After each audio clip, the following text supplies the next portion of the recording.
Yo, how's it going? Rich McKeaton here. So today I want to talk about my favourite beverage, coffee. Now I absolutely love coffee. I drink 4 or 5 cups a day at least, and I have been doing for a number of years. And a lot of people are confused as to whether or not coffee is healthy or not.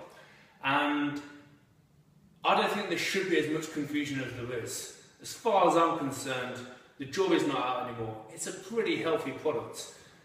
So the benefits, the good things about coffee, first of all, we've got the obvious ones. So coffee helps you become more mentally alert, which can help you to concentrate better, it can help you become more productive, and it has a number of other positive effects on the brain. Coffee can actually lower people's risk of depression. Well, according to some research, people who drink coffee usually are less likely. Also, the great thing about coffee, and the reason I love it, is it improves exercise performance. And the way it does that is it lowers our pain threshold.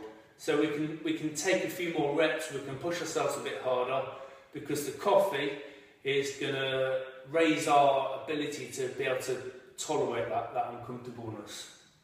Also gives us a bit of adrenaline to push us into our workout. And it has a fat burning effect too, because it mobilises our free fatty acids in the blood, which spares our muscle glycogen, and that in turn spares our muscle proteins. So we end up burning more fat for our workouts when we drink coffee. So it's a great thing to have before a workout. Not so great to have it afterwards, but definitely before. Really useful pre-workout drink. The other health benefits, the obvious thing is that the antioxidants in coffee.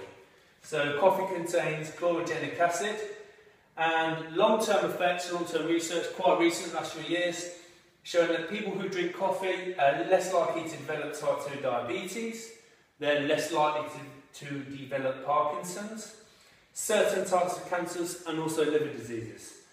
And we could go on, and likewise we could probably go on and on here, this why people think coffee is bad. Now, I'm going to stick to what I know from the research. So there definitely might be some risk of coffee increasing blood pressure.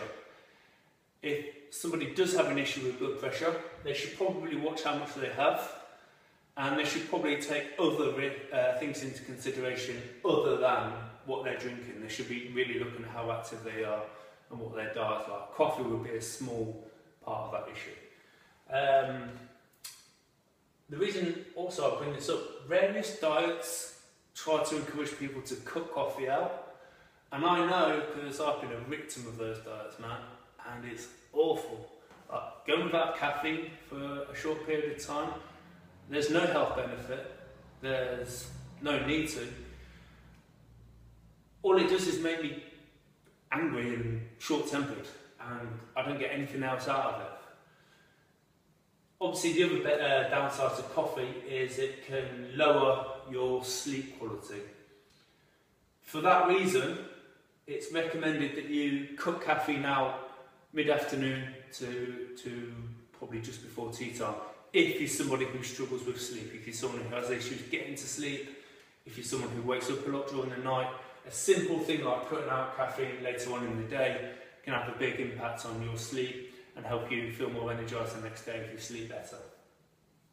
And also there's this whole issue on dependency, jitteriness, whole kind of give me one more coffee that people have.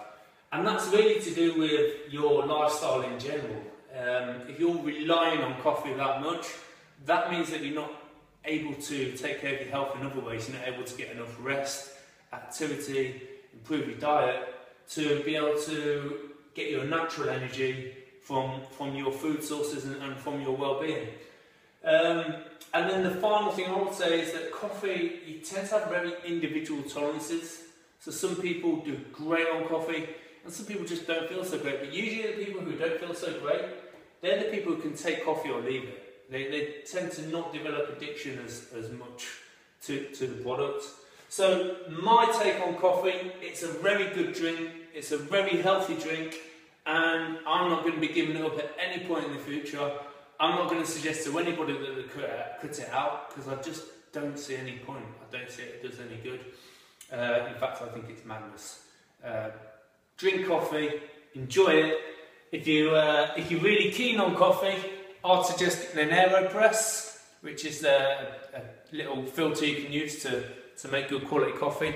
And you can buy your grinds from a company like theblendingroom.com. They make really good stuff. And that's it, that's my take on coffee. Cheers!